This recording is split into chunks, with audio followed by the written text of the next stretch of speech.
LAQUES. O del valor. Plató N. Diálogos de Juventud, 3, 9, 3, 3, 8, 9. Lisímaco. Hola, Nicias y Leix. ¿Habéis visto a ese hombre armado, que acaba de trabajar en la esgrima? Cuando Melesías y yo os suplicamos que viniseis a ver este espectáculo, no os dijimos las razones que nos movían para ello. Pero os las vamos a decir ahora, en la persuasión de que podemos hablaros con toda confianza. La mayor parte de las gentes se mofan de esta clase de ejercicios, y cuando se les pide consejo, lejos de manifestar su pensamiento, solo tratan de adivinar el gusto de los que les consultan, y hablan siempre contra su propia opinión. Respecto a vosotros, sabemos que a una extrema sinceridad unís una capacidad muy grande, y por lo mismo esperamos que diréis ingenuamente lo que pensáis sobre lo que tenemos que comunicaros. He aquí a lo que viene a parar todo este preámbulo. Cada uno de nosotros tiene un hijo. Helos aquí presentes. Este, hijo de Melesías, lleva el nombre de su abuelo, y se llama Tucídides. Aquel, que es el mío, tiene el nombre de mi padre y se llama Arístides como él. Hemos resuelto procurar su mejor educación, y no hacer lo que acostumbran los más de los padres, que desde que sus hijos entran en adolescencia los dejan vivir a su libertad y capricho. Nuestra intención es vigilarlos con el mayor esmero, sin perderlos de vista. Y como vosotros tenéis también hijos, hemos creído que, cual ninguno, habréis pensado en los medios de hacerlos muy virtuosos. Y si esta idea no os ha ocupado seriamente, por ser vuestros hijos demasiado tiernos, hemos creído que llevaréis muy a bien este recuerdo sobre un negocio que no debe aplazarse, y que conviene que deliberemos aquí, todos juntos, sobre la educación que debemos darles. Aunque este discurso os parezca largo, es preciso, si os place, Nicias y Leix, que tengáis la bondad de oírme sobre este punto. Sabéis, que Melesías y yo no tenemos más que una mesa y que estos hijos comen con nosotros. Nada os queremos ocultar, y como os dije al principio, os hablaremos con entera confianza. Tanto este, como yo, conversamos con nuestros hijos, refiriéndoles las muchas proezas, que nuestros padres hicieron, tanto en paz como en guerra, mientras estuvieron a la cabeza de los atenienses y de sus aliados. Pero desgraciadamente nada semejante podemos decir de nosotros mismos, así es que nos sonrojamos en su presencia, y no tenemos más remedio que echar la culpa a nuestros padres. Porque, desde que fuimos crecidos nos dejaron vivir en la molicie y en una licencia que nos han perdido, mientras que estaban ellos entregados al servicio de los demás. Por esto es por lo que no cesamos de amonestar a nuestros hijos, diciéndoles, que si se abandonan y no nos obedecen se deshonrarán. En lugar de que si se aplican, se mostrarán quizá dignos del nombre que llevan. Ellos responden, que nos obedecerán. Y, en vista de esta promesa, andamos indagando lo que deben aprender y la educación que debemos darles para que se hagan hombres de bien, tanto cuanto sea posible. Alguno nos ha dicho que nada mejor para un joven que aprender la esgrima, y para ello nos ha ponderado hasta el cielo a este hombre, que acaba de dar pruebas de su habilidad, y nos ha suplicado que vengamos a verle. Nosotros hemos creído que debíamos venir, y al paso traeros a vosotros, no solo por el placer que pudierais recibir, sino también para que nos auxiliarais con vuestras luces, y para que pudiéramos deliberar juntos sobre la educación de nuestros hijos. He aquí lo que queríamos comunicaros. Ahora a vosotros toca auxiliarnos con vuestros consejos, diciéndonos si aprobáis o desaprobáis el ejercicio de las armas, ilustrándonos sobre las ocupaciones y la instrucción que es preciso dar a estos jóvenes. Y en fin, declarando la conducta que vosotros mismos habréis resuelto observar. Nicias. Por lo que a mí hace, Lisímaco y Melesías, alabo en todo y por todo vuestro pensamiento. Estoy dispuesto a tomar parte en esta deliberación, y creo que Leix se prestará a lo mismo. LAQUES. Tienes razón en lo que has dicho, Nicias. Todo lo que Lisímaco acaba de decir de su padre y del de Melesías me parece perfectamente dicho, no solo respecto de ellos, sino también respecto de nosotros y de todos los que se mezclan en el gobierno de la República. Porque a todos nos sucede lo que acaba de decir, tanto sobre la educación de los hijos, como sobre todos nuestros negocios domésticos. Has hablado admirablemente, Lisímaco. Pero lo que me sorprende es que acudas a nosotros para consultarnos sobre ese objeto, y no lo hayas hecho a Sócrates, que, en primer lugar, es de tu pueblo, y, en segundo, está consagrado por entero a estas materias relativas a la educación de los jóvenes, para indagar las ciencias que les son más necesarias, y las ocupaciones que más les convienen. Lisímaco. ¿Cómo? Leix, Sócrates se dedica a la educación de la juventud. LAQUES. Te lo aseguro, Lisímaco. Nicias. Yo puedo asegurártelo también. Porque no hace 4 días que me ha dado para mi hijo un maestro de música, que es Damon, discípulo de Agatocles, y que, superior en su arte, tiene además todas las cualidades que puedes desear en un hombre que ha de dirigir a jóvenes de esta edad. Lisímaco.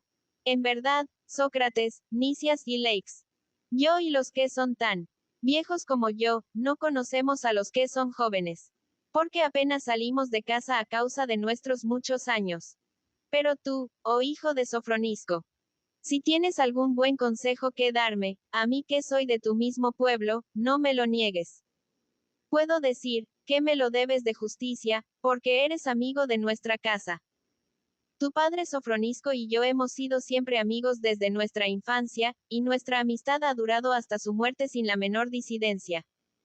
Ahora recuerdo que 1000 veces estos jóvenes, hablando juntos en casa, repiten a cada momento el nombre de Sócrates, de quien dicen 1000 alabanzas, y yo jamás me apercibí de preguntarles si hablaban de Sócrates, hijo de Sofronisco. Pero, hijos míos, decidme ahora. ¿Es este el Sócrates, de que os he oído hablar tantas veces? Arístides y Tucídides. Sí, padre mío. Es el mismo. Lisímaco. Estoy altamente satisfecho por Juno. Mi querido Sócrates, al ver lo bien que sostienes la reputación de tu padre, el mejor de los hombres. Y quiero que en adelante tus intereses sean los míos, como los míos serán los tuyos. LAQUES. Haces muy bien, Lisímaco, no le dejes marchar. Porque le he visto en muchas ocasiones sostener, no solo la reputación de su padre, sino también la de su patria. En la derrota de Delio se retiró conmigo, y puedo asegurarte que si todos los demás hubiesen cumplido su deber como él, nuestra ciudad se hubiera sostenido y no hubiera experimentado tan triste desgracia. Lisímaco. Sócrates, he aquí un magnífico elogio que de ti se hace en este acto. ¿Y por quién? Por gentes muy dignas de ser creídas en todas las cosas y particularmente en estas. Te aseguro que nadie oye este elogio con más placer que yo. Estoy gozoso por la gran reputación que has sabido adquirirte, y cuéntame en el número de los que desean más tu felicidad. Has debido venir muchas veces a vernos, como un amigo de la casa. Comienza desde hoy, puesto que hemos renovado una amistad antigua. Únete a nosotros y a estos jóvenes, para que tú y ellos conservéis vuestra amistad, como un depósito paterno. Esperamos que así lo harás, y por nuestra parte no te permitiremos que lo olvides. Pero volviendo a nuestro objeto. ¿Qué dices? ¿Qué te parece? Este ejercicio de la esgrima merece ser aprendido por los jóvenes.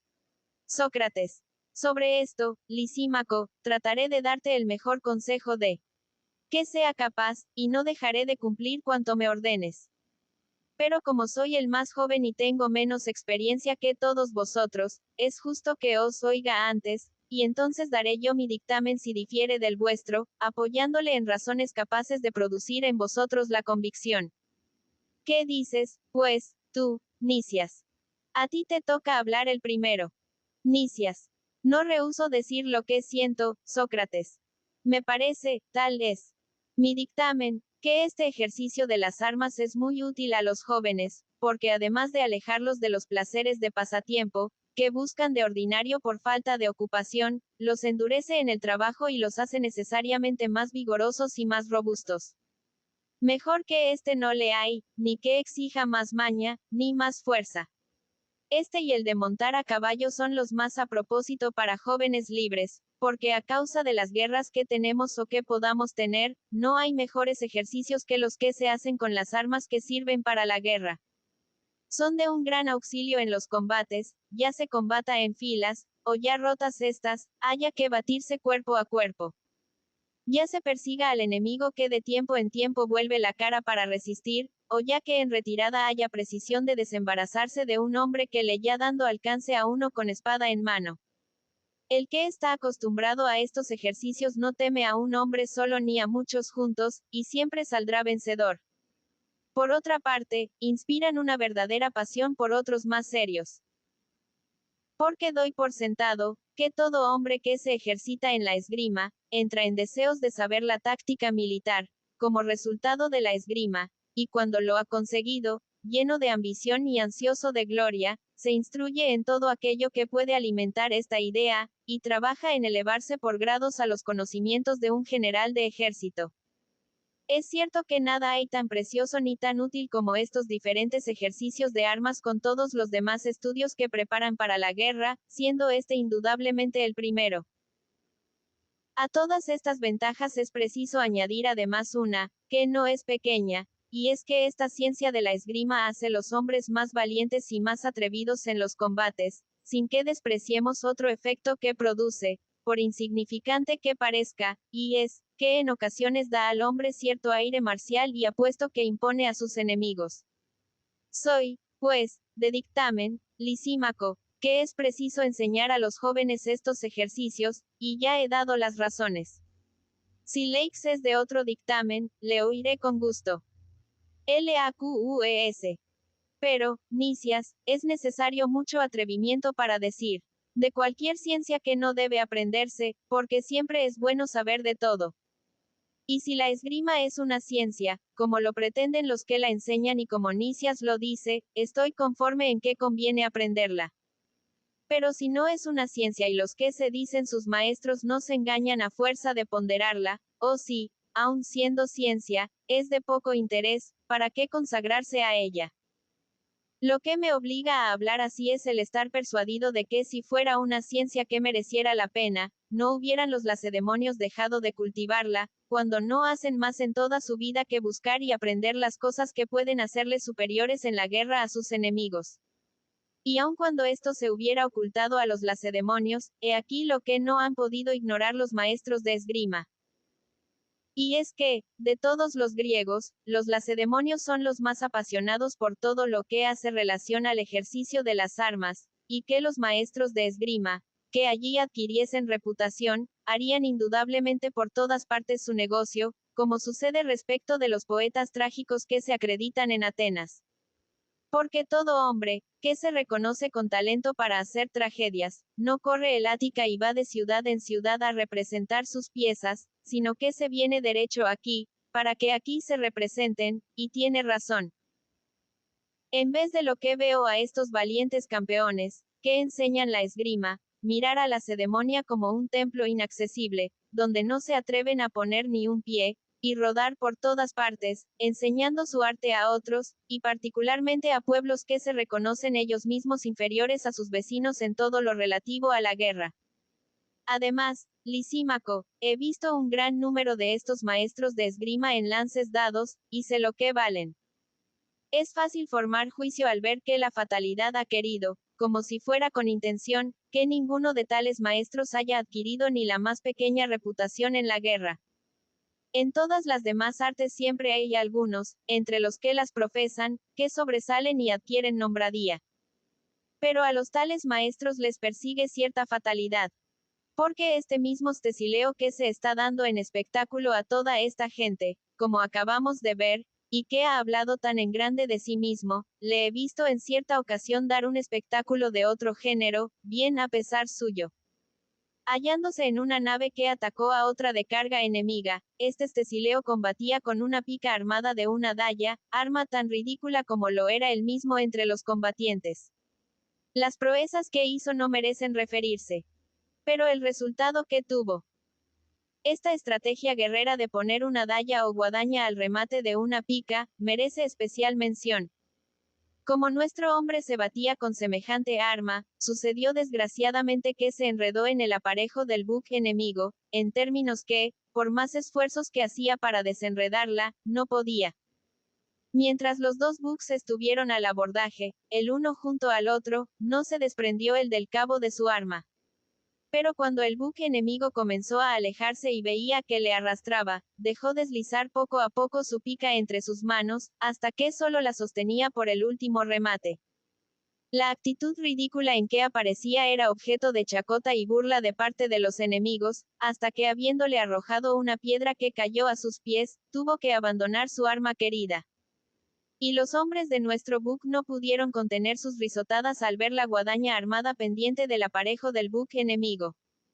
Puede muy bien suceder que la esgrima sea, como dice Nicias, una ciencia muy útil, pero yo os digo lo que he visto. De suerte, que, como dije al principio, si es una ciencia, es de bien poca utilidad, y si no lo es y se nos engaña dándole este bello nombre, tampoco merece que nos detengamos en ella. Si son los cobardes los que se dedican a la esgrima, se hacen más insolentes y su cobardía se pone más en evidencia. Y si son los valientes, todo el mundo tiene puestos en ellos los ojos. Y si llegan a incurrir en la menor falta, sufren 1000 burlas y 1000 calumnias. Porque esta profesión no es indiferente. Expone furiosamente a la envidia, y si un hombre que se aplica a ella no se distingue grandemente por su valor, cae en el ridículo, sin poder evitarlo. He aquí lo que me parece, Lisímaco, la inclinación a este ejercicio. Pero ahora, como dije al principio, es preciso no dejar marchar a Sócrates, sin que a su vez nos dé su dictamen. Lisímaco. Te lo suplico, Sócrates, porque tenemos necesidad de un juez que termine esta diferencia. Si Nicias y Leix hubieran sido del mismo dictamen, hubiéramos podido ahorrarte este trabajo. Pero ya ves que disienten enteramente. Es necesario oír tu dictamen y ver a cuál de los dos prestas tu aprobación. Sócrates. ¿Cómo? Lisímaco, sigues el dictamen del mayor número. Lisímaco. ¿Qué cosa mejor puede hacerse? Sócrates. Y tú también, Melesías. ¿Qué? Tratándose de la elección, de los ejercicios que habrá de aprender tu hijo. Te atendrás más bien al dictamen del mayor número que al de un hombre solo, que haya sido bien educado y que haya tenido excelentes maestros. Melesías. Por lo que hace a mí, Sócrates, me atendré a este último. Sócrates. Te atendrás más bien a su opinión que a la de nosotros. 4. Melesías. Quizá. Sócrates. Porque yo creo que, para juzgar bien, es preciso juzgar por la ciencia y no por el número. Melesías. Sin contradicción. Sócrates. Por consiguiente, la primer cosa, que es preciso examinar, es si alguno de nosotros es persona entendida en la materia sobre qué se va a deliberar, o si no lo es. Si hay uno que lo sea, es preciso acudir a él y dejar los demás. Si no le hay, es preciso buscarle en otra parte. ¿Por qué Melesías y tú, Lisímaco, imagináis que se trata aquí de un negocio de poca trascendencia? No hay que engañarse. Se trata de un bien, que es el más grande de todos los bienes. Se trata de la educación de los hijos, de qué depende la felicidad de las familias. Porque, según que los hijos son viciosos o virtuosos, las casas caen o se levantan. Melesías. Dices verdad. Sócrates. No es poca toda prudencia en este negocio. Melesías. Seguramente. Sócrates. ¿Cómo haremos, pues, si queremos examinar cuál de nosotros cuatro es el más hábil en esta clase de ejercicios? No acudiremos desde luego a aquel que los haya aprendido mejor, que más se haya ejercitado y que haya tenido los mejores maestros. Melesías. Así me lo parece. Sócrates. Y antes de esto, no trataremos de conocer la cosa misma que estos maestros le hayan enseñado. Melesías. ¿Qué es lo que dices? Sócrates. Me explicaré mejor. Me parece que al principio no nos pusimos de acuerdo sobre la cosa que había de ser materia de deliberación, a fin de saber quién de nosotros es el más hábil y ha sido formado por los mejores maestros. Nicias. ¿Qué? Sócrates. No deliberamos sobre la esgrima para saber si es preciso o no es preciso hacerla aprender a nuestros hijos. Sócrates. No digo que no, Nicias, pero cuando un hombre se pregunta si es preciso aplicar o no aplicar un remedio a los ojos, ¿crees tú que su deliberación debe de recaer más sobre el remedio que sobre los ojos? Nicias. Sobre los ojos. Sócrates. Y cuando un hombre delibera si pondrá o no un bocado a su caballo, no se fijará más bien en el caballo que en el bocado. Nicias. Sin duda. Sócrates. En una palabra, siempre que se delibera sobre una cosa, con relación a otra, la deliberación recae sobre esta otra cosa, a la que se hace referencia, y no sobre la primera. Nicias. Necesariamente. Sócrates. Es preciso por lo tanto examinar bien, si el que nos aconseja es hábil en la cosa sobre la que recae nuestra consulta. Nicias. Eso es cierto. Sócrates. Ahora deliberamos sobre lo que es preciso que aprendan estos jóvenes, y la cuestión recae por consiguiente sobre su alma misma. Nicias. Así es, Sócrates. Por lo tanto, se trata de saber si entre nosotros hay alguno que sea hábil y experimentado para dar cultura a un alma, y que haya tenido excelentes maestros. LAQUES.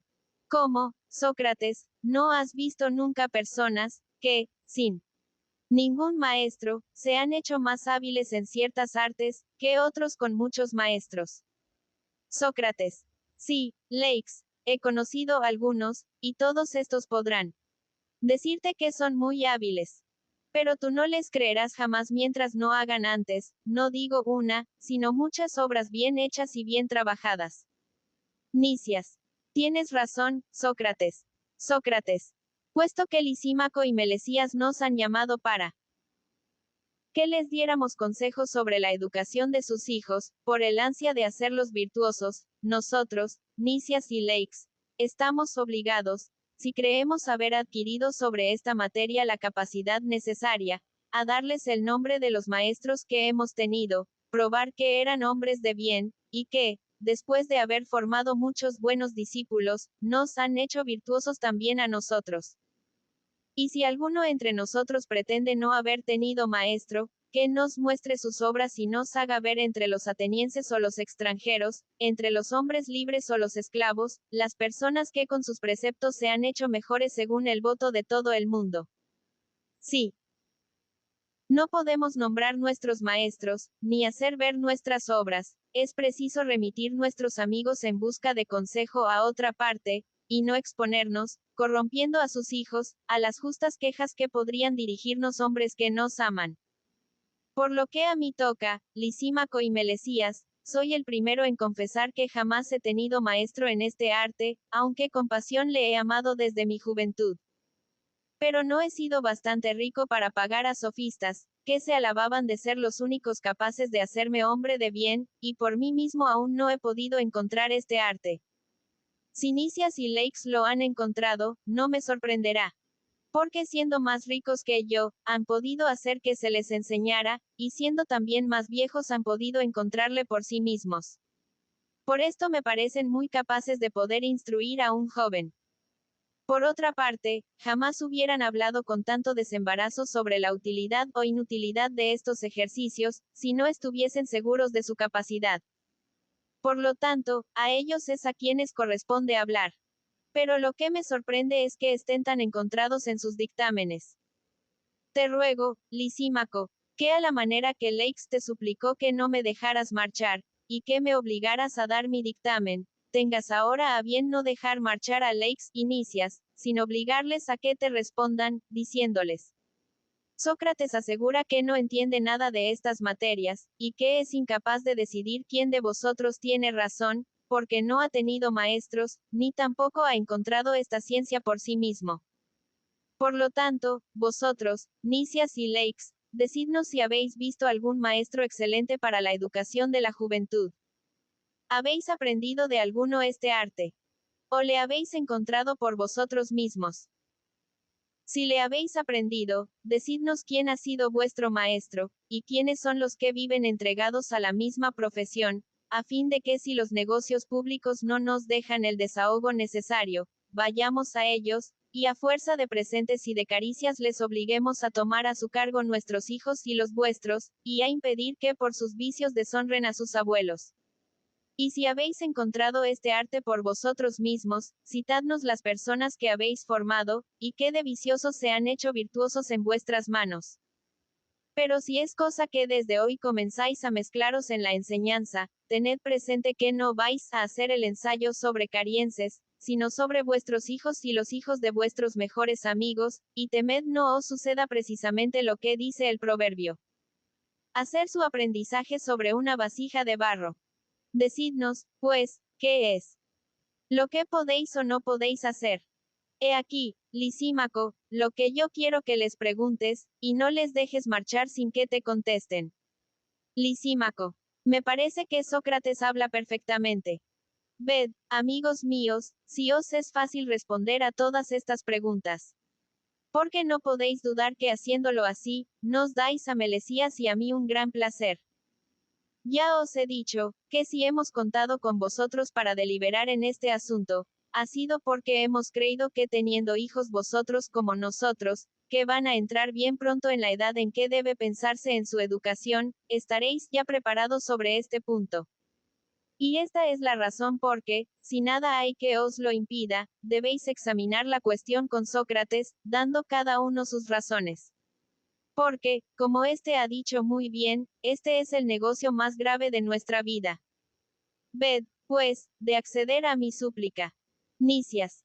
Se advierte bien, Lisímaco, que solo conoces a Sócrates por su padre y que no le has tratado de cerca. Sin duda solo le viste durante su infancia en los templos, o cuando su padre le llevaba a las asambleas de vuestro barrio, pero después que se ha hecho hombre formal, bien puede asegurarse que no has tenido con él ninguna relación. Lisímaco. ¿Por qué dices eso? Nicias, nicias. Porque ignoras por completo, que Sócrates mira, como cosa propia, a todo el que conversa con él, y aunque al pronto solo le hable de cosas indiferentes, le precisa después por el hilo de su discurso a darle razón de su conducta, a decirle de qué manera vive y de qué manera ha vivido, y cuando la conversación ha llegado a este punto, Sócrates no le deja hasta que ha examinado su hombre a fondo, y sabe cuánto ha hecho, bueno o malo. Yo lo he experimentado sobradamente, y sé muy bien que es una necesidad pasar por esta aduana, de la que no me lisonjeo estar yo libre. Sin embargo, en este punto me doy por satisfecho, y experimento un singular placer todas las veces que puedo conversar con él, porque nunca es un mal grande para nadie, que alguno le advierta las faltas que ha cometido y pueda cometer. Si un hombre quiere hacerse sabio, no tema este examen, sino que por el contrario, según la máxima de Solón, es preciso estar siempre aprendiendo. Y no creas neciamente que la sabiduría nos viene con la edad. Por consiguiente no será para mí, ni nuevo, ni desagradable, que Sócrates me ponga en el banquillo de los acusados, y ya supuse desde luego, que estando él aquí, no serían nuestros hijos objeto de discusión, sino que lo seríamos nosotros mismos. Por mí parte me entrego a él voluntariamente. Que dirija la conversación a su gusto. Ahora indaga la opinión de Leix. LAQUES. Mi opinión es sencilla, Nicias, o por mejor decir, no lo es. Porque no es siempre la misma.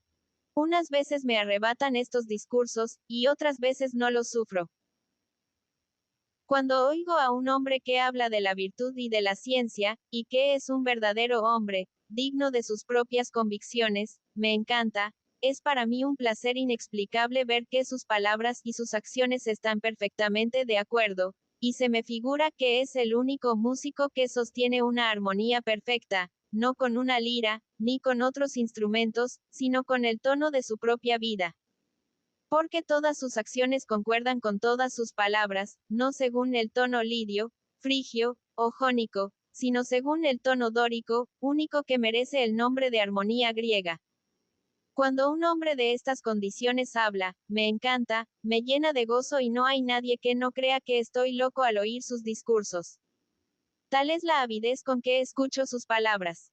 Pero el que hace todo lo contrario me aflige cruelmente, y cuanto mejor parece explicarse, tanta mayor es mi aversión a los discursos.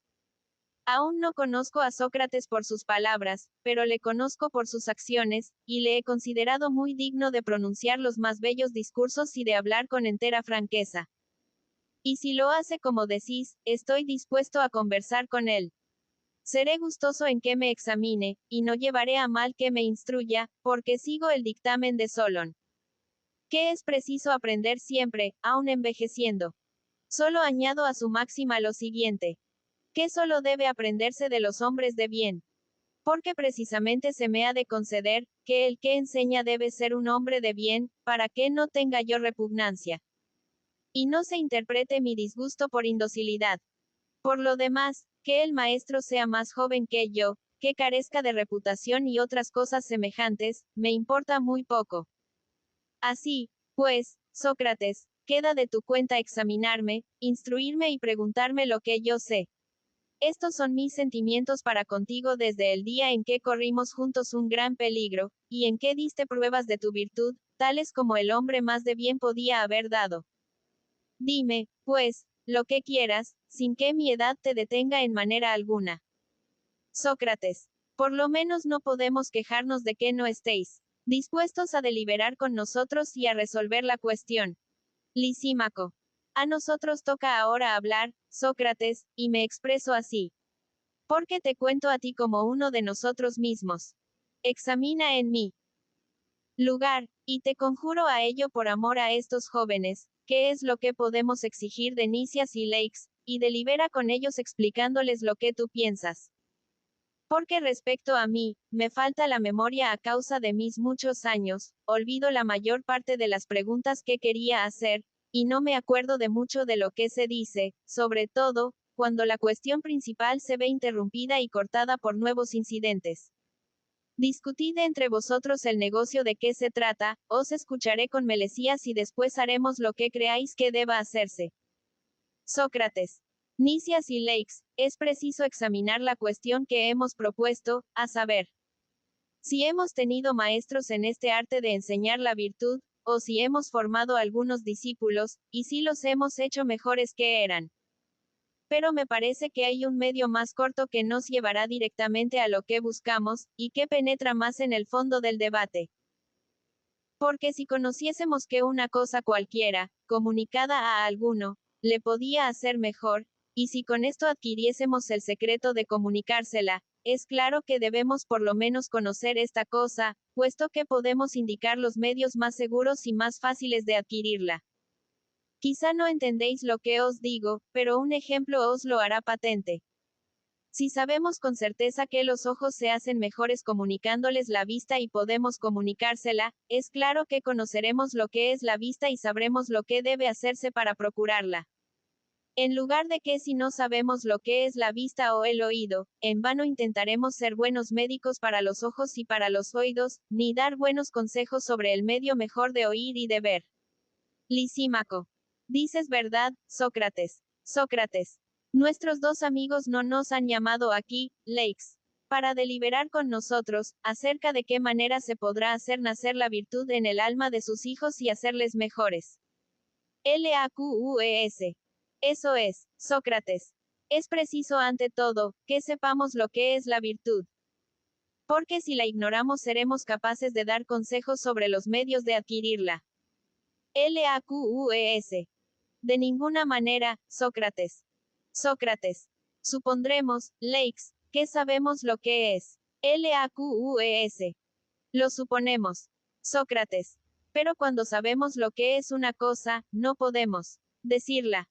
LAQUES. ¿Cómo no hemos de poder? Sócrates. Pero, Leix, no examinemos ahora lo que es la virtud. En general, porque sería una discusión demasiado larga. Contentémonos con examinar si tenemos todos los datos para conocer bien algunas de sus partes. El examen será más fácil y más corto. LAQUES. Así lo quiero yo, Sócrates, puesto que es esa tu opinión. Sócrates. Pero ¿qué parte de la virtud escogeremos? Sin duda la, que parece ser el único objeto de la esgrima, porque el común de las gentes cree que este arte conduce directamente al valor. LAQUES. Así lo cree en efecto. Sócrates. Tratemos por lo pronto, Lakes, de definir con exactitud lo que es el valor. Después examinaremos los medios de comunicarle a estos jóvenes, en cuanto sea posible, ya sea por el hábito, ya por el estudio. Di, pues, ¿qué es el valor? LAQUES. En verdad, Sócrates, me preguntas una cosa que no ofrece dificultad. El hombre que guarda su puesto en una batalla, que no huye, que rechaza al enemigo. He aquí un hombre valiente. Sócrates. Muy bien, Lakes, pero quizá por haberme explicado mal, has respondido a una cosa distinta de la que yo te pregunté. LAQUES. ¿Cómo? Sócrates. Sócrates. Voy a decírtelo, si puedo.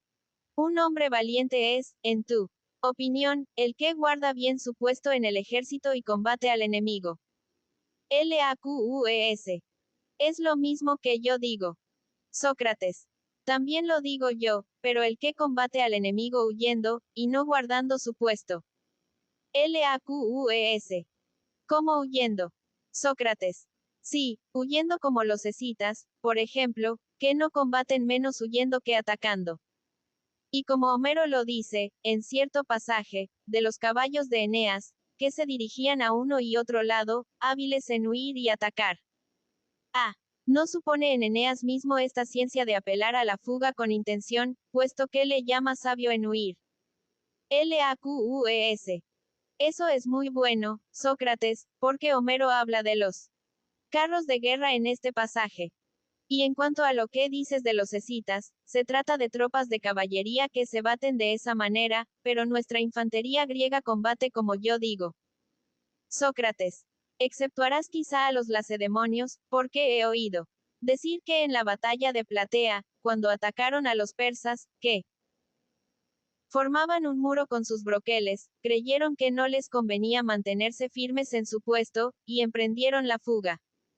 Y cuando las filas de los persas se rompieron por perseguir a los lacedemonios, volvieron estos la cara como la caballería, y por medio de esta maniobra estratégica consiguieron la victoria. LAQUES. Es cierto. Sócrates. He aquí por qué te decía antes que había sido yo causa de que no hubieses respondido bien, porque yo te había interrogado mal, puesto que quería saber de ti lo que es un hombre valiente, no solo en la infantería, sino también en la caballería y demás especies de armas. Y no solo un hombre valiente en todo lo relativo a la guerra, sino también en los peligros de la mar, en las enfermedades, en la pobreza y en el manejo de los negocios públicos. Y lo mismo un hombre valiente en medio de los disgustos, las tristezas, los temores, los deseos y los placeres. Un hombre valiente, que sepa combatir sus pasiones, sea resistiéndolas a pie firme, sea huyendo de ellas, porque el valor, Lakes, se extiende a todas estas cosas. LAQUES. Eso es cierto, Sócrates. Sócrates. Todos estos hombres son valientes. Los unos prueban su valor contra los placeres, los otros contra las tristezas, estos contra los deseos, aquellos contra los temores, y en todos estos accidentes pueden otros, por el contrario, dar pruebas de cobarde. LAQUES. Sin contradicción. Sócrates. Te supliqué que me explicaras cada una de estas dos cosas contrarias, el valor y la cobardía. Comencemos por el valor. Trata de decirme lo que es esta cualidad, que siempre es la misma en todas estas ocasiones tan diferentes. No entiendes aún lo que digo. LAQUES. Aún no lo entiendo bien. Sócrates. He aquí lo que quiero decir.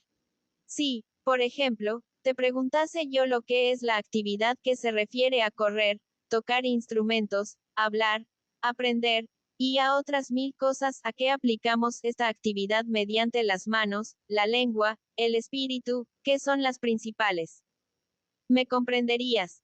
LAQUES. Sí, Sócrates. Si alguno me preguntase, Sócrates, ¿qué es esa actividad?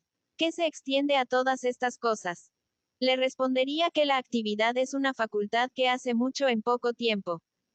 Definición que conviene a la carrera, a la palabra, y a todos los demás ejercicios. LAQUES. Tienes razón, Sócrates. Está bien definida. Sócrates. Pues defíneme lo mismo el valor. Dime cuál es esta facultad, que es siempre la misma en el placer, en la tristeza y en todas las demás cosas de que hemos hablado, y que no muda jamás, ni de naturaleza, ni de nombre. LAQUES. Me parece que es una disposición del alma a manifestar constancia en todo, puesto que es preciso dar una definición que comprenda todas las diferentes especies de valor. Sócrates. Así es preciso hacerlo para responder exactamente a la cuestión.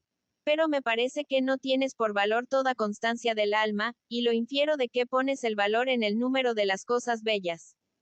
LAQUES. Sí, sin duda, y de las más bellas. Sócrates.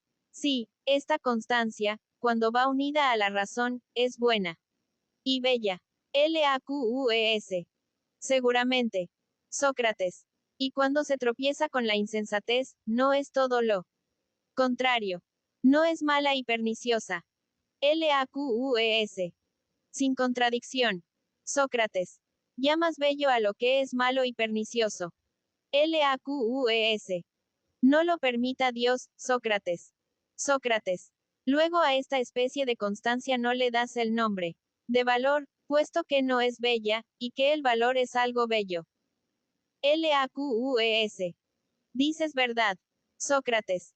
La paciencia o constancia unida a la razón, es en tu opinión el verdadero valor. LAQUES. Así lo creo. Sócrates. Veamos. Es la que va unida a la razón en ciertos casos, o la que está unida en todos, en las cosas pequeñas como en las grandes.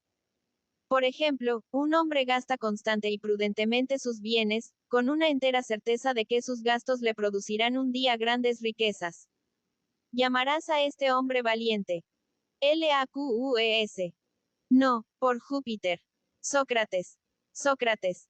Pero un médico, por ejemplo, tiene a su hijo único o cualquiera otra persona enferma de una inflamación del pulmón. Este hijo le persigue y le pide de comer y beber. El médico, lejos de dejarse llevar, sufre con paciencia sus lamentos. Le daremos el nombre de valiente. LAQUES. Tampoco es ese valor, a mi parecer. Sócrates. En la guerra, he aquí un hombre, que está en esta disposición de alma de que hablamos. Quiere mantenerse firme, y sosteniendo su valor con su prudencia, le hace ver esta que será bien pronto socorrido. Que sus enemigos son mucho más débiles, y que él tiene la ventaja del terreno. Este bravo, que es tan prudente, te parece más valiente que su enemigo que le espera a pie firme. LAQUES. No, sin duda. Este último es el valiente, Sócrates. Sócrates. Sin embargo, el valor de este último es menos prudente que el del primero.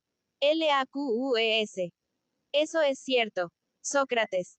Se sigue de aquí, que un soldado de caballería, que en un combate pruebe valor, fiado en la destreza con que maneja el caballo, será menos valiente que el que esté privado de esta ventaja. LAQUES. Sí, seguramente.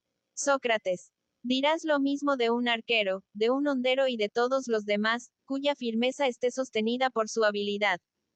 LAQUES. Sin dificultad. Sócrates. Y los que, sin haber aprendido nunca el oficio de buzos, tuviesen el valor de sumergirse en el agua te parecerían más valientes que los buzos de oficio. LAQUES. ¿Quién podría sostener lo contrario? Sócrates. Sócrates. Nadie seguramente, conforme a tus principios. LAQUES. Sí, esos son mis principios en efecto. Sócrates. De manera, Lakes, que estas gentes, que no tienen ninguna experiencia, se arrojan al peligro mucho más imprudentemente que los que se exponen con alguna razón. LAQUES. Sí, sin duda. Sócrates. Pero la audacia insensata y la paciencia irracional nos parecieron antes vergonzosas y perjudiciales. LAQUES. Eso es cierto. Sócrates. Y el valor nos ha parecido una cosa bella. LAQUES. Convengo en ello. Sócrates. Pues bien, ahora sucede todo lo contrario. Damos el nombre de valor a una audacia insensata. LAQUES.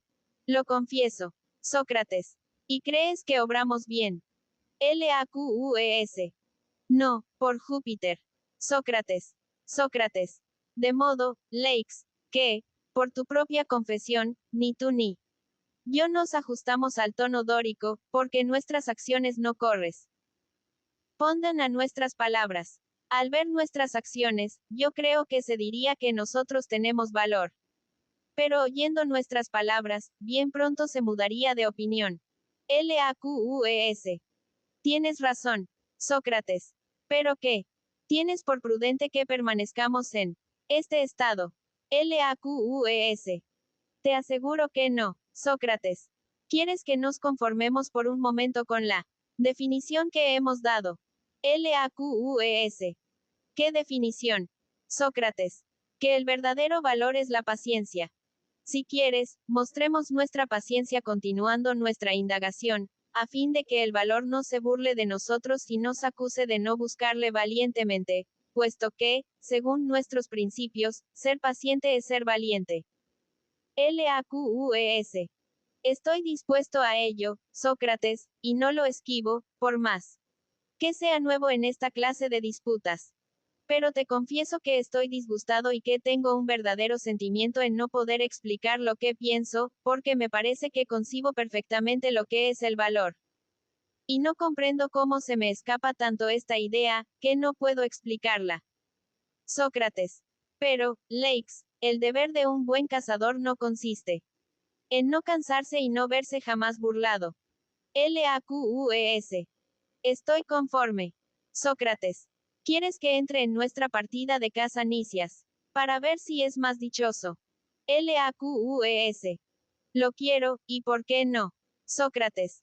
Ven acá, nicias, ven, si puedes, a socorrer a tus amigos, que se ven embarazados y que no saben qué rumbo tomar. Porque ya ves cuán imposible se hace que consigamos nuestro objeto. Sácanos de este apuro y fija tu propio pensamiento, diciéndonos lo que es el valor. Nicias. A mucho que me parecía que definíais mal esta virtud. Ah. ¿De dónde nace que no os habéis valido en esta ocasión de lo que tantas veces y con tanto acierto te he oído yo en otras? Sócrates. Sócrates. ¿Y qué es? Nicias, nicias. Te he oído decir muchas veces que en aquello en que cada uno sabe es idóneo, pero que en lo que no sabe es inepto. Sócrates. Por Júpiter. Eso es muy cierto, Nicias. Nicias. Por consiguiente, si un hombre valiente es bueno, es hábil en lo que sabe. Sócrates. ¿Lo entiendes tú, Leix? LAQUES. Sí lo entiendo. Sin embargo, no comprendo por entero lo que quiere decir. Sócrates. Me parece que yo lo comprendo. Creo que quiere decir que el valor es una ciencia. LAQUES. ¿Qué ciencia? Sócrates. Sócrates. ¿Por qué no se lo preguntas a él? LAQUES. Pues ya se lo pregunto. Sócrates. Pues bien. Nicias, responde a Leix y dile qué ciencia es el valor, en tu opinión. Porque no será indudablemente la ciencia del tocador de flauta. Nicias. No, Sócrates. Ni la del tocador de lira. Nicias. Tampoco. Sócrates. ¿Cuál es, y sobre qué versa? LAQUES. Le apuras bien, Sócrates. Sí, que diga qué ciencia es. Nicias. Digo, Leix, ¿qué es la ciencia de las cosas que son de temer y de las que no son de temer, sea en la guerra, sea en todas las demás ocasiones de la vida? LAQUES. Extraña definición. Sócrates. Sócrates. ¿Por qué la encuentras tan extraña, Leix? LAQUES. ¿Por qué? Porque la ciencia y el valor son dos cosas diferentes. Sócrates. Nicias pretende que no. LAQUES. Sí, lo pretende, y en eso chochea. Sócrates. Pues bien, tratemos de instruirle. Las injurias no son razones. Nicias. No tiene intención de ofenderme, pero desea mucho que lo que yo he dicho no valga nada, porque él mismo se ha engañado en grande. LAQUES. Esa es la pura verdad, pero yo te haré ver que tú no has andado más acertado que yo. Sin ir más lejos, los médicos no conocen lo que hay que temer en las enfermedades. Y en este caso crees tú, que los hombres valientes son los que conocen lo que es de temer. ¿O llamas a los médicos hombres valientes? Nicias. No, seguramente. LAQUES. Lo mismo que los labradores. Sin embargo, los labradores conocen perfectamente lo que hay que temer respecto a sus trabajos. Lo mismo sucede con todos los demás artistas. Conocen todos muy bien lo que hay que temer en su profesión y lo que no, y no son por esto más valientes. Sócrates. ¿Qué dices, Nicias, de esta crítica de Lakes? Me parece. ¿Qué significa algo? Nicias. Seguramente dice alguna cosa, pero no dice nada. Verdadero. Sócrates. ¿Cómo? Nicias. ¿Cómo? Es que él cree que los médicos no saben más que reconocer lo que es sano y lo que es enfermo, y de hecho no saben más. Pero crees tú, Lakes, que los médicos saben si la salud es más de temer para tal enfermo, que la enfermedad. ¿Y no crees, que hay muchos enfermos a quienes sería más ventajoso no curar que curar? Te atreverás a decir, que es bueno vivir siempre, y que no hay muchas personas para las que sería más ventajoso el morir. LAQUES. Eso podrá ocurrir algunas veces. Nicias. ¿Y crees tú, que las cosas, que parecen temibles a los que tienen por bueno el vivir, parezcan lo mismo a los que tienen por más ventajoso el morir? LAQUES. No, sin duda. Nicias. ¿Y a quiénes tomarás por jueces? Los médicos. Los de otras profesiones. Ellos nada conocen, porque esto solo pertenece a los que están versados en esta ciencia de las cosas temibles, y estos son los que yo llamo valientes. Sócrates. Lakes, ¿entiendes ahora lo que dice Nicias? LAQUES. Sí, entiendo, que, según se explica, no hay otros hombres valientes que los adivinos. Porque ¿qué otro que un adivino puede saber si es más ventajoso morir que vivir? Te preguntaría con gusto, Nicias, si eres adivino. Si no lo eres, adiós tu valor. Nicias. ¿Cómo? ¿Piensas que sea negocio de adivino conocer las cosas que son temibles y las que no lo son? LAQUES. Sin duda, y si no, ¿a quién toca? Nicias. ¿A quién? Al que yo di, oh, mi querido Lakes, al hombre valiente. Porque, el oficio de un adivino es conocer solo los signos de las cosas que deben suceder, como muertes, enfermedades, pérdida de bienes, derrotas, victorias, ya sea en la guerra, ya en otras luchas.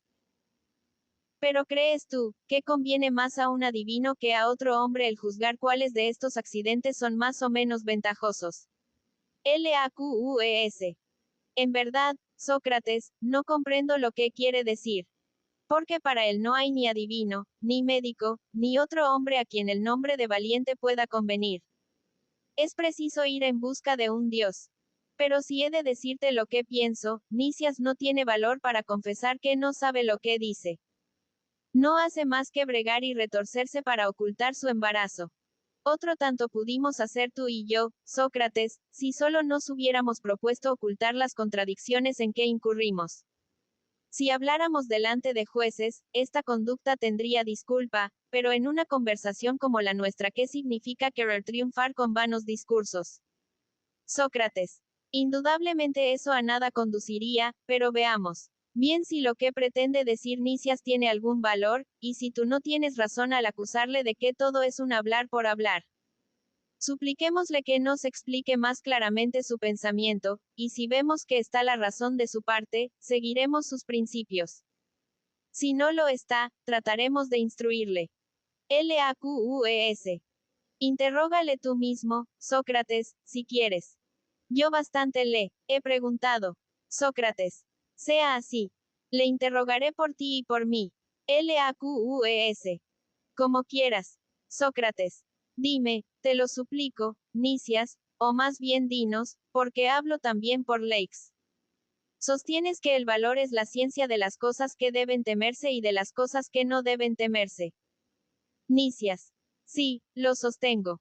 Sócrates.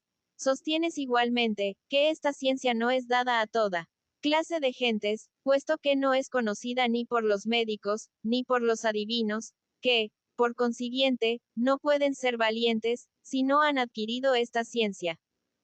¿No es esto lo que dices? Nicias. Sí, sin duda. Sócrates. No se puede aplicar aquí el proverbio.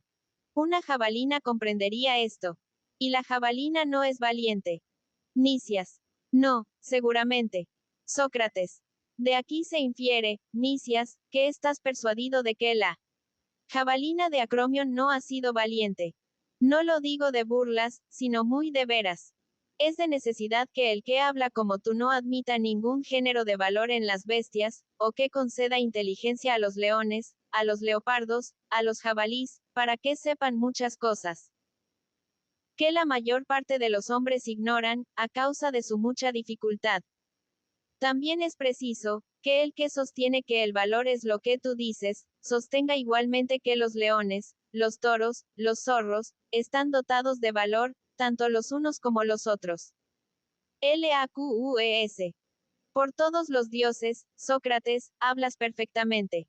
Dime en verdad, Nicias, si crees que las bestias, que de común consentimiento pasan por valientes, son más hábiles que nosotros, o te atreves a ir contra el común sentir y sostener que no son valientes.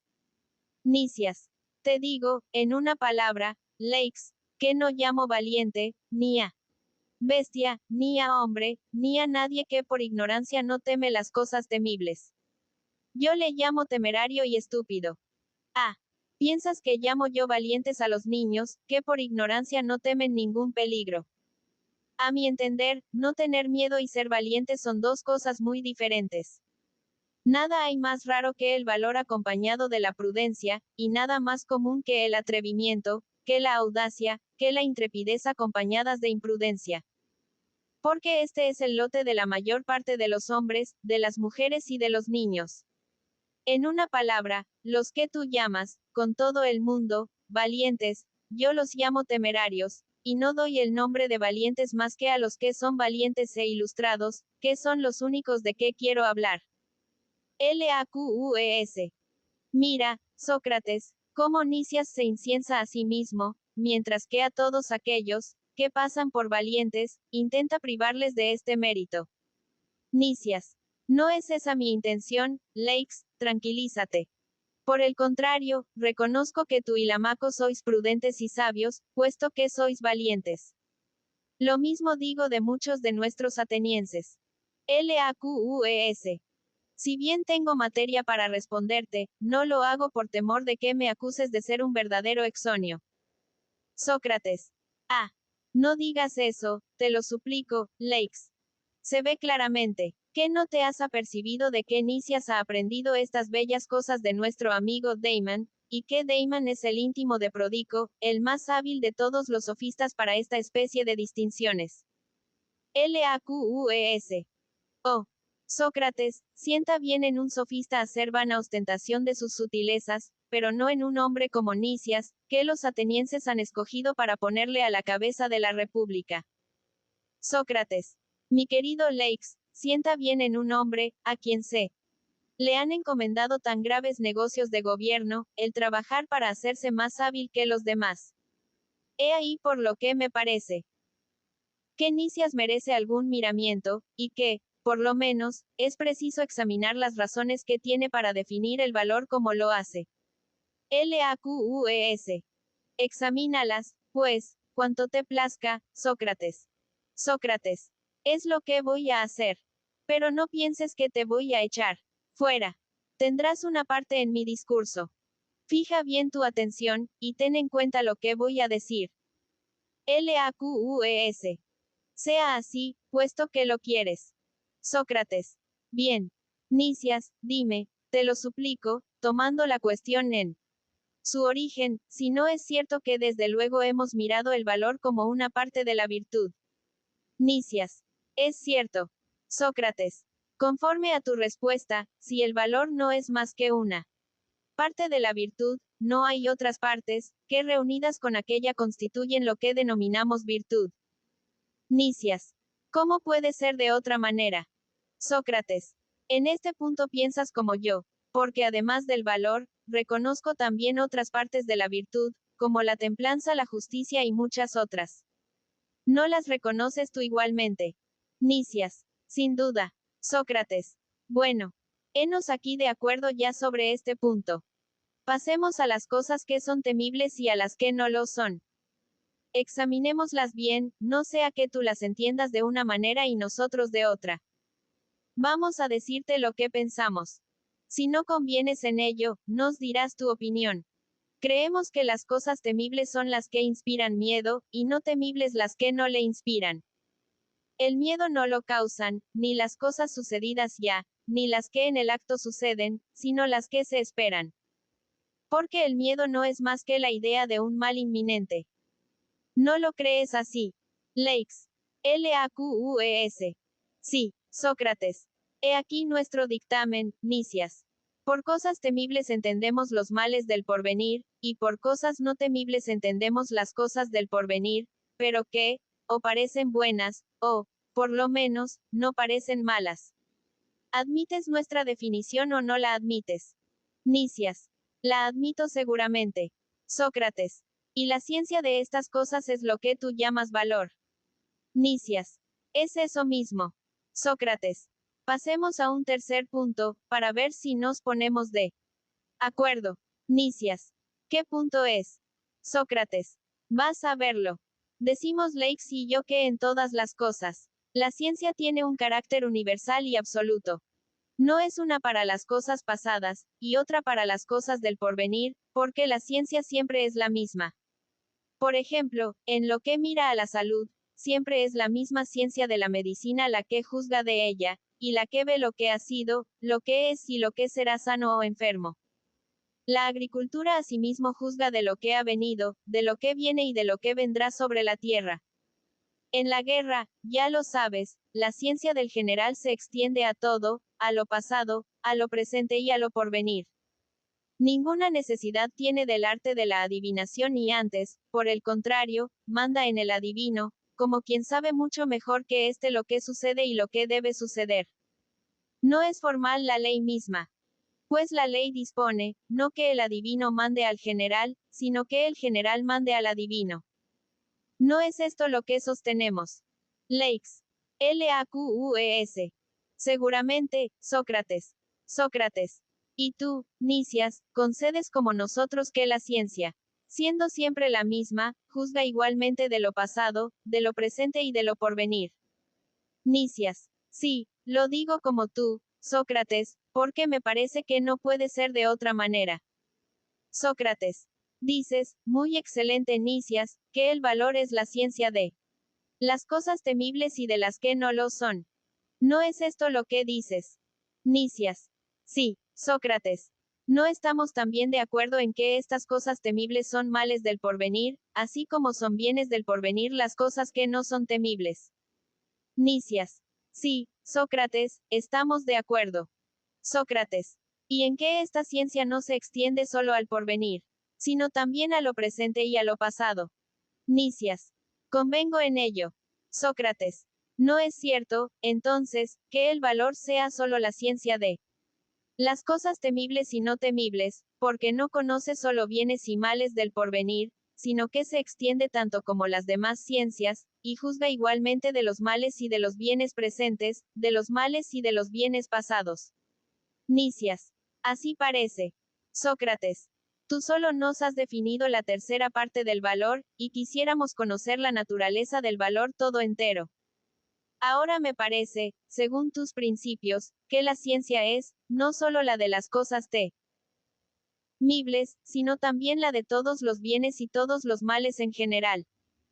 ¿Habrás cambiado de opinión, Nicias, o es esto mismo lo que quieres decir? Nicias. Me parece, que el valor tiene toda la extensión que tú dices. Sócrates. Sentado esto, ¿piensas que un hombre valiente esté privado de una parte de la virtud, poseyendo la ciencia de todos los bienes y de todos los males pasados, presentes y futuros? ¿Crees que semejante hombre tendrá necesidad de la templanza, de la justicia y de la santidad, cuando puede precaverse prudentemente contra todos los males que le puedan venir de parte de los hombres y de los dioses, y proporcionarse todos los bienes a que pueda aspirar, puesto que sabe cómo debe conducirse en cada lance que ocurra. Nicias. Lo que dice Sócrates me parece verdadero. Sócrates. El valor no es una parte de la virtud, sino que es la virtud entera. Nicias. Así me lo parece. Sócrates.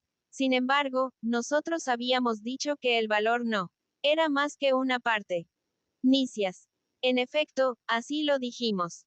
Sócrates. Y lo que entonces dijimos no nos parece ahora verdadero. Nicias. Lo confieso. Sócrates. Por consiguiente, aún no hemos averiguado lo que es el valor. Nicias. Estoy conforme. LAQUES. Creía, mi querido Nicias, que tú lo indagarías mejor que cualquiera otro, al ver el desprecio que me habías manifestado, cuando yo respondía a Sócrates. Y había concebido grandes esperanzas de que, con el socorro de la sabiduría de Damon, lo hubieras conseguido. Nicias. Vaya, Lakes, que vamos perfectamente. No te importa nada aparecer muy ignorante sobre lo que es el valor, con tal de que haya aparecido yo tan ignorante como tú. Solo esto has tenido en cuenta, sin calcular si es conveniente que ignoremos cosas que debe conocer todo hombre de buen sentido. Así son todos los hombres. No se miran a sí mismos, y solo fijan sus miradas en los demás. En cuanto a mí creo haber respondido medianamente. Si me he engañado en algo, no pretendo ser infalible, y me corregiré instruyéndome, sea con Damon, de quien parece te burlas sin conocerle, sea con otros. Y, cuando me considere bien instruido, te comunicaré parte de mi ciencia. Porque no soy envidioso, y me parece que tú tienes una gran necesidad de instrucción. LAQUES. Y tú, Nicias, si hemos de creerte, eres un gran sabio. Sin embargo, con toda esta magnífica opinión de ti mismo, yo aconsejo a Lisímaco y a Melesías que no nos consulten más sobre la educación de sus hijos, y si me creen, como ya lo dije, que se entiendan para esto únicamente con Sócrates, porque por lo que a mí hace, si mis hijos estuvieran en edad, este es el partido que tomaría. Nicias. Ah. En este punto estoy de acuerdo contigo. Si Sócrates se toma el cuidado de nuestros hijos, no hay necesidad de buscar otro, y estoy dispuesto a entregarle mi hijo Nicerate, si tiene la bondad de encargarse de él. Pero todos los días cuando le hablo de esto, me remite a otros maestros, y me rehúsa sus cuidados. Mira, Lisímaco, si tú tienes más influencia sobre él. Lisímaco. Muy justo sería, porque por mi parte estoy dispuesto a hacer por Sócrates lo que por nadie haría. ¿Qué dices a esto, Sócrates? ¿Te dejarás ablandar y querrás encargarte de estos jóvenes para hacerlos mejores? Sócrates. Sería preciso ser bien despegado para no querer contribuir a hacer a estos jóvenes tan buenos cuanto puedan serlo. Si en la conversación que acabamos de tener hubiera aparecido yo muy hábil y los demás ignorantes, tendríais razón para escogerme con preferencia a cualquier otro, pero ya veis que todos nos hemos visto en el mismo embarazo. Y así, ¿por qué preferirme? Me parece que ninguno de nosotros merece la preferencia. Siendo esto así, ved si os parece bien este consejo. Soy de dictamen, estamos solos si somos leales los unos para los otros, que todos busquemos el mejor maestro, primero, para nosotros y, después, para estos jóvenes, sin ahorrar gasto ni sacrificio alguno. Porque jamás aconsejaré el permanecer en la situación en que nos hallamos, y si alguno se burla de nosotros porque a nuestra edad vamos a la escuela, nos defenderemos, poniendo de frente la autoridad de Homero, que dice en cierto pasaje: el pudor no sienta bien al indigente. Y burlándonos de lo que pueda decirse, procuraremos mirar a la vez por nosotros mismos y por estos jóvenes. Lisímaco. Ese consejo, Sócrates, me agrada en extremo, y con respecto a mí, cuanto más viejo soy, tanto más empeño tengo en instruirme al mismo tiempo que mis hijos. Haz, pues, lo que dices. Ven mañana a mi casa desde la madrugada, y no faltes, te lo suplico, a fin de que acordemos los medios de ejecutar lo que hemos resuelto. Ahora ya es tiempo de que concluya esta conversación. Sócrates. No faltaré, Lisímaco. Iré mañana a tu casa temprano, si Dios quiere.